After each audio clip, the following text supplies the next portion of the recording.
What's up guys, my name is Ace, and today we're going to be taking a deep look at the brand new vest that was added with Season 2 in Modern Warfare 3, and this is the Ninja Vest. And diving right in, let's have a look at what this is meant to do based on the description, and then we'll actually get into the detailed testing that I've done with this. The first thing it states is it eliminates footstep sound, so it's essentially a replacement for covert sneakers there. It also states that you're immune to movement reduction effects, and it doesn't go into any more detail there, so that's where a lot of our testing today is going to be going. It also mentions you get a bonus Shuriken and throwing knife, assuming you're using those on your class, and you're able to resupply both the Shuriken and the throwing knife every 25 seconds. It doesn't work for any other equipment though, only for those two specifically. And then of course finally it states that duplicate effects don't stack, so if you're using covert sneakers it doesn't stack with this, and instead you'll gain the effect of running sneakers if you try to combine these two together. And that's just a normal thing that we see with many of the vests that have a perk that overlaps with a piece of gear.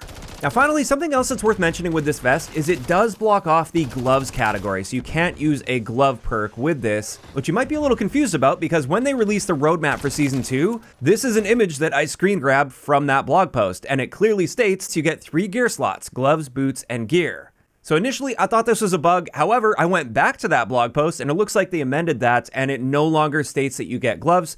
So that seems to confirm that this is in fact intentional, and they either pivoted on this because they thought the Ninja Vest would be too powerful and too overused, or whoever typed that out initially just made a mistake. Also, just a super quick note here on the topic of restrictions that are unexpected with a vest. A lot of you guys have noticed since the launch of Season 2, the Assassin Vest no longer allows you to use a lethal equipment. Sledgehammer has confirmed this is a bug, and they do have a fix scheduled for this, so it shouldn't take too long before we're able to use lethals again when using the Assassin Vest.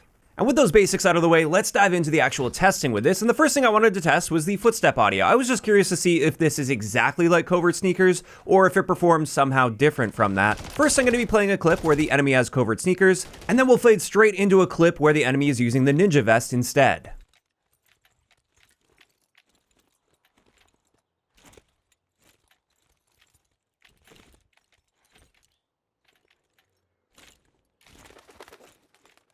So if you have a decent audio setup and you were listening very carefully, there doesn't appear to be any apparent difference between covert sneakers and the Ninja Vest when it comes to making you quieter. Now with both of these, if you pay really close attention, you can hear a little bit of the enemy player's gear rustling around as they move, but you don't hear the footsteps themselves, and these appear to be identical. Also keep in mind, I was using bone conduction headset just to make it a little easier so you could actually hear what was going on, so it isolates those sounds better. But just like with covert sneakers, bone conduction will not be a counter to the Ninja Vest. You won't be able to suddenly hear their footsteps, it just makes it slightly easier to isolate certain sounds. So there we go, that's the footstep part out of the way, and honestly, no surprises here, it's identical to covert sneakers.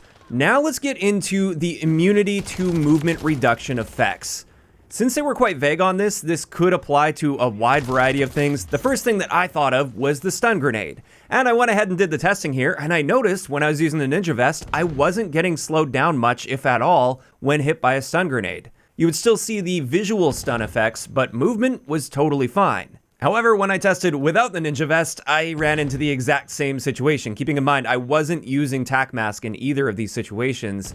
So that was confusing, but I consulted the Trello board, and it turns out this is actually a bug right now where stuns are just straight up not reducing your movement speed at the moment for everyone, regardless of the perks that you're using. And my guess with this is when they implemented the Ninja Vest with Season 2, this is what it was meant to be doing, is ensuring that you don't get that slowdown when you're stunned, but I believe they accidentally applied that to everyone, regardless of whether or not they were using that vest. So once they end up fixing this, I'll be sure to keep you guys posted just with a pinned comment down below, letting you know if this is in fact how the Ninja Vest is meant to work. In either case, the next thing that I thought of that has a movement penalty attached to it is the Suppression Mine field upgrade. And I tested both with and without the Ninja Vest, and it appears that the Ninja Vest has no impact in this area, so it slows you down just the same as if you're not using the vest. After that, the tear gas will also slow your movement speed down, and in this case, I made sure I wasn't using tac mask as well, just to isolate things a little bit here. And again, with or without the Ninja Vest, it seems to slow you down the exact same amount, so it doesn't have any apparent impact on the tear gas. Then I thought about the hollow point ammunition, where if you shoot somebody in the legs without the Ninja Vest, it will stop you from sprinting. Now, it no longer has that crazy stun effect that it used to have, but it will still stop you from sprinting or tac sprinting. However, when you're using the Ninja Vest, this is one area where finally it does something. Hollow point ammunition will not stop you from sprinting if you're using the Ninja Vest, and there we go, that's at least one benefit we get there from movement effects. And then finally, something I was interested in testing, since this vest seems to be geared toward like melee players, especially with like the Shuriken and throwing knife being on there. Something that many melee players like to use is a riot shield on their back. And a while back, I think this was with the launch of Season 1, they added a movement penalty if you have the riot shield on your back. And so I wanted to see if maybe this eliminates that movement speed penalty when using a riot shield. And it turns out, no, it doesn't have any impact on that. The riot shield will still be slowing you down, just like if you weren't using the Ninja Vest.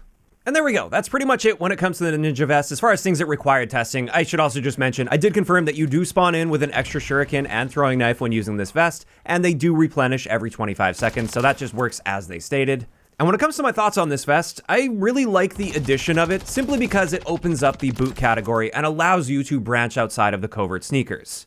Now, as for whether or not I'm going to use the Ninja Vest, probably not on most classes. However, if I have a really niche class setup where I really want to use Stalker boots, for instance, then yes, I will likely use that combined with Ninja Vest, so I can still have quiet footsteps, but now I can strafe a little bit faster. So in a way, it is nice they added this vest because it allows us to use some of the other boots, but it doesn't address the core issue there. And this is where I wanted to sort of readdress this topic. This is something I have mentioned in the past, but it has been a while, and I do want to bring it up again because I think there is a fairly obvious solution here when it comes to the crutchiness of covert sneakers, or now the Ninja Vest as well. I have seen a lot of complaints surrounding this, and I get it. The other boots are basically useless in this game because it feels like you need to use covert sneakers. And I have seen many people suggest that the covert sneaker should just be nerfed, or bone conduction headsets should be buffed in order to counter those. In my opinion though, I think the best solution to this is to target the default footstep audio. That's the real core problem here, is the default footstep audio is too loud and audible at too great of a distance, to the point where even in respawn game modes where there's a lot of gunfire and action going on, if you're not using covert sneakers, or now the Ninja Vest, you're putting yourself at a very severe disadvantage if you're trying to get around the map. If they were to very noticeably cut down on that default footstep audio, then many of us wouldn't feel nearly as pressured to run the covert sneakers in the Ninja Vest. Many previous Call of Duty games that had footstep dampening perks had very balanced bass footstep audio, to the point where, at least in respawn game modes, you didn't feel like you absolutely had to use that perk, because it wouldn't be giving up your position constantly to people that are like 30 meters away from you through a wall. So if they tone down that default footstep audio to the point where you could hear footsteps still, but at a shorter distance and not over a lot of gunfire that was going on in your immediate surroundings also, then at least in respawn game modes, perhaps you would see people branching out to the other boots. I also wouldn't be opposed to some buffs to the other boots, and I've talked about that in the past as well, but I still think the core problem here is the default footstep audio is just too loud. Now, of course, those are just my opinions on this little bit of a tangent that I went on, but I do think it is quite important, and I think they really could bring things into balance a lot better if they just targeted those bass footstep sounds. But of course, that's just my opinion, and that's the Ninja Vest, and I'd love to hear what you guys think about this vest in those comments down below. And also, what do you guys think about my suggestion to target the bass footstep audio? Do you think they should tone that down a little bit in order to reduce the reliance on the covert sneakers and now the Ninja Vest? Or do you disagree with that? And if so, let me know why.